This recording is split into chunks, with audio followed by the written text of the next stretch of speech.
우리는 아직도 2015 개정교육과정을 펼치고 있습니다. 물론 2022 개정교육과정이 2025년에 다가온다고 하는데 현재 배우고 있는 애들은 교육과정이 2015 개정교육과정이니까 거기에 맞게끔 수업도 평가도 해야 되겠죠. 화면에 보신 것처럼 우리가 그동안에 많이 강조했던 것 가운데 배움 중심 수업, 혹은 학생 참여형 수업, 과정 중심 평가, 성장 중심 평가, 수업과 평가에 관련해서 용어들이 이렇게 많이 생겨났잖아요. 그래서 이런 것들은 2015 개정교육과정을 제대로 실현하기 위해서는 이제 학습자의 삶과 연계되는 교육을 해야 되고, 그다음에 국가교육과정의 성취 기준을 바탕으로 하는 교육을 해야 된다. 이런 흐름과 전맥하고 있는 부분이라고 할 수 있습니다. 지금 선생님의 고등학교 교실은 어떻습니까? 고등학교 3학년 교실 상당히 가슴 아픈 장면들이 많습니다. 수능이 다가와서 EBS 교재를 풀고 있는 학생을 말릴 상황도 아닙니다. 교육과정은 정상적으로 실현해야 된다고 우리는 배우고 또 그런 노력을 하고 있습니다. 그래서 지금 고등학교 교실은 사실은 등급이 산출되는 과목에 아이들 내신 더 잘 받기 위해서 노력하는 거 고군분투하죠. 일반 선택은 수능과 관련이 있기 때문에 내신도 들어가기도 하지만 수능 공부도 병행하면서 하는 걸로 알고 있습니다.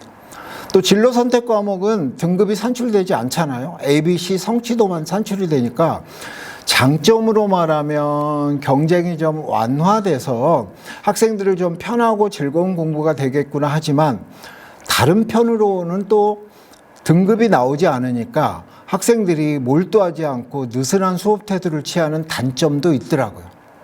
그래서 현재 고교 교실은 누가 잘하나 하고 9등급으로 혹은 A, B, C, D, E 5단계 성취도로 이렇게 아이들을 나누는데, 이제 앞으로 공교육은 이런 거보다는 우리가 아이들을 지도하여 그 학생들이 학교에서 배운 걸 가지고 최소한의 이 정도 역량은 배우고 난 뒤에 사회생활을 하는데 교육이 의미가 있었다는 이제 그런 쪽으로 교육 방향, 평가 방향을 잡아야 될 것 같습니다. 그래서 등장한 것이 최소 성취 수준 보장 지도가 아닐까 생각을 합니다. 아까 제가 말씀드린 것처럼 늘 딜레마예요, 고등학교는. 성장 중심의 교육을 하자 그러놓고, 내신 공부가 중요하니까 내신은 또 아무리 수행평가가 있지만, 선택형이 주를 이루는 그런 지필평가에 목숨 거는 학생들도 많고요. 그래서 수능하고 교과 수업이 괴리. 이것도 상당히 딜레마라고 생각을 합니다. 그 다음에 우리는 공교육 현장에서 지식기능 태도를 균형 있게 가르치고 그 다음에 수행평가를 포함해서 지식기능 태도를 평가를 하지만 아이들이 내신이 잘 나오지 않을 경우에는 수능에만 몰입하고 학교에 와서도 잘 수업 시간에 따라오려고 하지 않아요. 이 부분은 전부 다 또 사교육이 가져갔잖아요. 5시 이후에 아이들 발걸음을 보십시오. 저희 학교만 그런가요?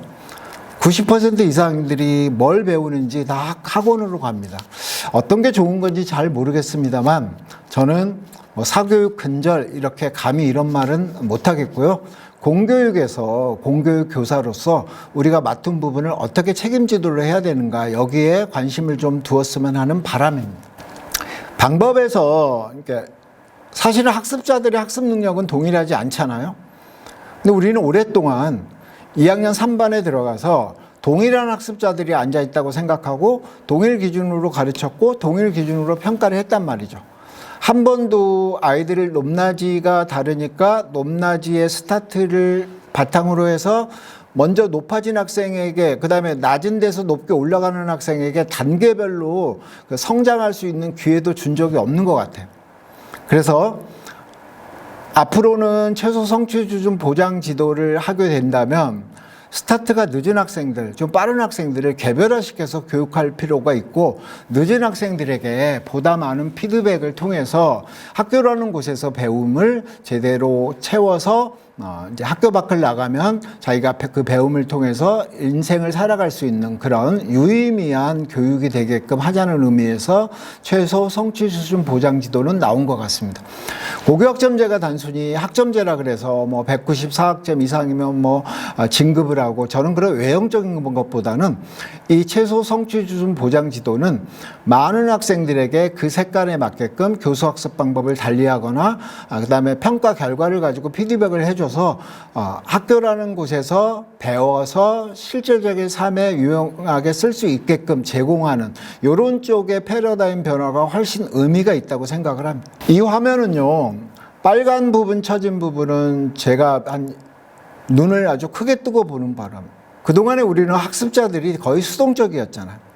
뭐 모둠 활동을 하든 개별 활동을 하든 교사가 설명식 수업을 하든 아이는 그냥 수용하는 입장, 그 다음에 아이는 받아 쓰는 입장, 그 다음에 아이는 수동적인 입장인데, 이제 이런 것을 좀 개선해 보기 위해서는 학생이 주체자가 되고 생산자가 되고, 그래서 자기주도적 힘을 기르는 교육, 이게 필요하다. 이제 이런 교육부의 발표가 있었고, 이것을 봤을 때 최소 성취 수준 보장 지도도 학생이 주체자가 되고 생산자가 돼가지고 자기주도적 힘을 기르는 교육을 지향하는데 이제 한 몫을 하는 거라고 생각을 합니다. 네. 자율에는 항상 책임이 따른다고 했죠. 그래서 자율적으로 하세요 그랬을 때 나는 이 부분을 하겠고 어떻게 하겠고를 자율로 줬으니까 자기가 자율에서 선택한 부분에 대해서는 책임을 져야 되는 거죠. 이거는 교사나 학생이나 마찬가지인 것 같아요.